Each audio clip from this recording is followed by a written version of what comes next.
Ya Ustaz, mengenai penjelasan Ustaz di pekan yang lalu bahwa kita harus mengikuti dalil dan bukan mengikuti ulama, ada sebagian dari saudara-saudara kita yang kita dengar dalam majelisnya menyanggah dengan berkata bahwa pernyataan tersebut terkesan merendahkan ulama, karena tentunya para ulama pun pastinya berfatwa dan beristimbat kepada dalil.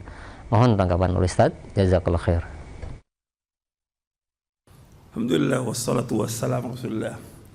Itu ulama itu manusia bukan? Nggak, saya mau tanya, ulama itu manusia bukan?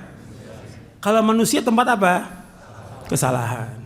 Kata Nabi, kullu bani Adam khata' wa khairul khata'in at-tawwabun. Setiap anak Adam pernah berbuat salah. Yang terbaik yang berbuat salah yang apa? Taubat kepada Allah. Sekarang saya mau tanya, sahabat nih yang Nabi katakan khairun nas, ada nggak sahabat salah? Ada nggak sahabat salah? Ada, tapi kesalahan sahabat dengan kebaikannya, kesalahannya sedikit, kebaikannya lautan. Sehingga apa? Hapus semuanya itu. Mereka sebaik-baik manusia. Tapi sesudah sahabat tabiin, ada nggak yang salah? Banyak yang salah.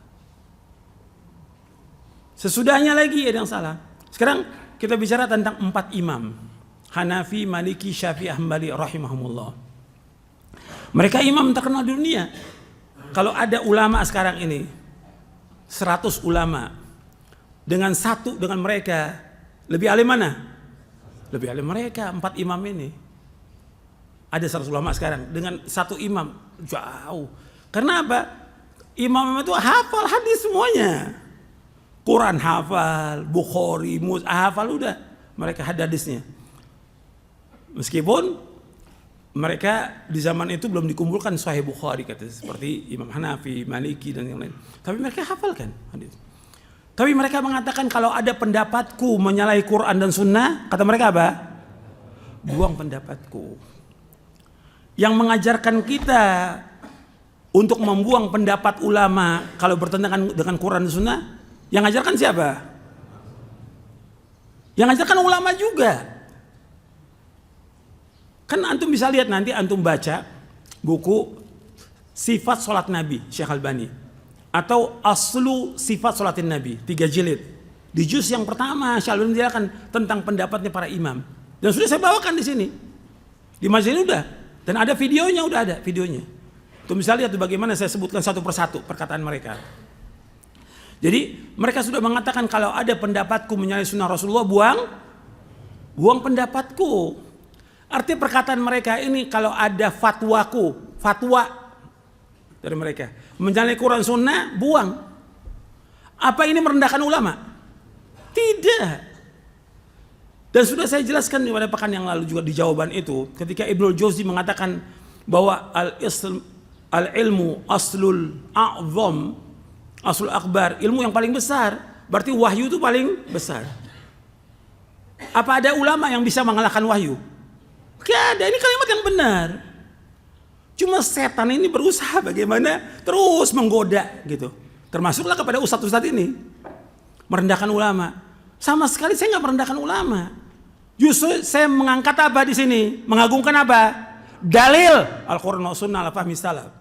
Yang saya tegaskan, saya tekankan, berpegang teguh kepada Quran dan Sunnah ala fahmi salaf. Itu yang wajib kita junjung tinggi. Adapun perkataan ulama, kalau bertentangan dengan Quran harus kita tolak semuanya. Siapapun dia orangnya. Itu harus ingat itu. Quran dan Sunnah lebih tinggi dari semua yang ada. Ini wahyu Allah. Al-Quran dan Sunnah. Ada ulama sebesar apapun kalau menyalahi Quran dan Sunnah wajib kita tolak. Itu nas. Jelas tuh. Ibnu Abbas saja menolak ketika ada perkataan Abu Bakar dan Umar berkaitan dengan haji tamattu. Tolak. Kalau bertentangan dengan siapa? Dengan Rasulullah SAW. Ini harus perhatikan. Ini keyakinan. Ini hujjah, ini dalil, ini prinsip yang besar dalam agama Islam. Anda harus yakin, gitu. Jangan kemudian dibawa oleh setan, jangan bawa perasaan. Rusak agama dengan perasaan. Menghinakan ulama, saya nggak pernah menghinakan ulama. Antum lihat buku-buku saya. Saya bawa pendapat para ulama, jelaskan. Setelah siapa? Setelah Quran dan Sunnah dulu nomor 1, baru perkataan ulama.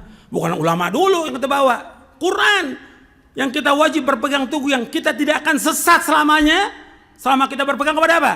Quran dan Sunnah. Taraktu fikum amraini lan tadillu ma tamassaktum bihima, kitaballah wa sunnati. Aku tinggalkan dua perkara yang kalian tidak akan sesat selama berpegang dua perkara itu. Al-Quran dan Sunnah. Diperhatikan nih. Ini kadang-kadang bawa perasaan, nanti dikembangkan lagi oleh setan. Menghinakan ulama. Saya nggak pernah menghinakan ulama. Saya mengajak orang kepada Quran dan Sunnah ala fahmi salaf. Bukan kepada perkataan ulama. Ulama sudah mengatakan kalau ada pendapatku salah, buang. Apa ulama itu maksum? Tidak ada yang maksum ulama. Kalau ada fatwa ulama salah, ada nggak? Banyak, ribuan fatwa ulama salah, ada. Gak ada masalah, itu manusia. Tapi dalil harus kita pegang. Oh, ulama itu apa salah? Aduh, antum lihat deh, baca deh. Bagaimana?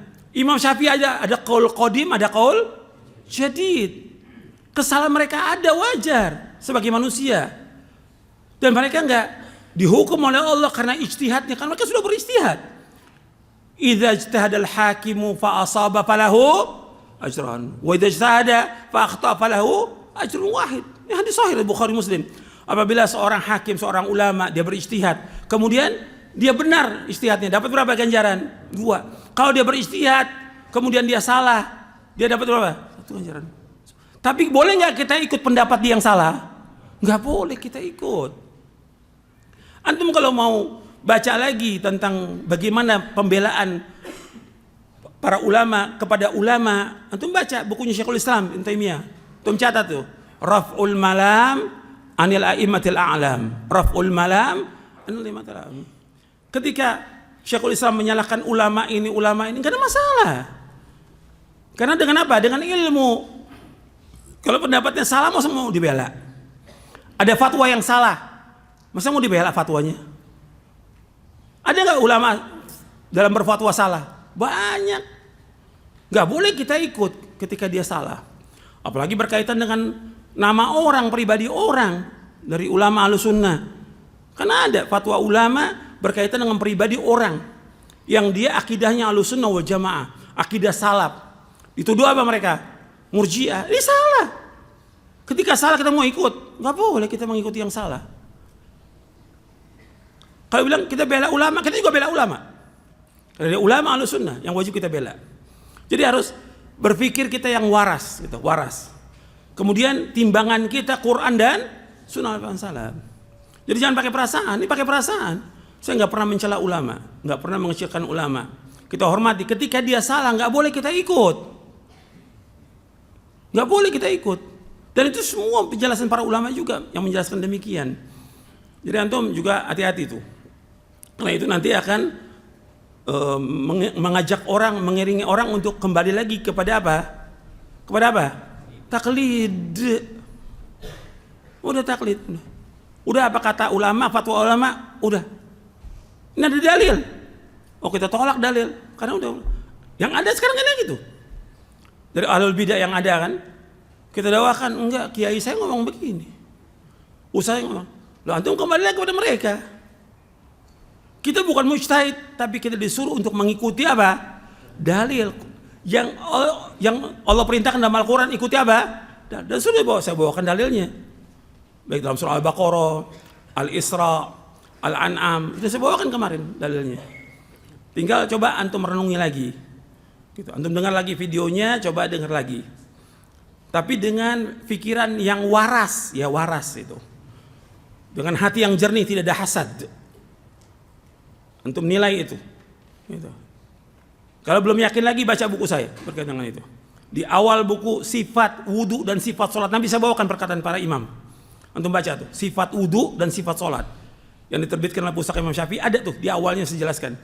Bagaimana penjelasan para imam tidak boleh mengikuti pendapat mereka, wajib mengikuti dalil. Jelas sampai sini? Mudah-mudahan bermanfaat. Wassallallahu ala Muhammadin sallallahu alaihi wasallam. Subhanakallahumma bihamdik asyhadu an la ilaha illa anta astaghfiruka wa atubu ilaik. Assalamualaikum warahmatullahi wabarakatuh.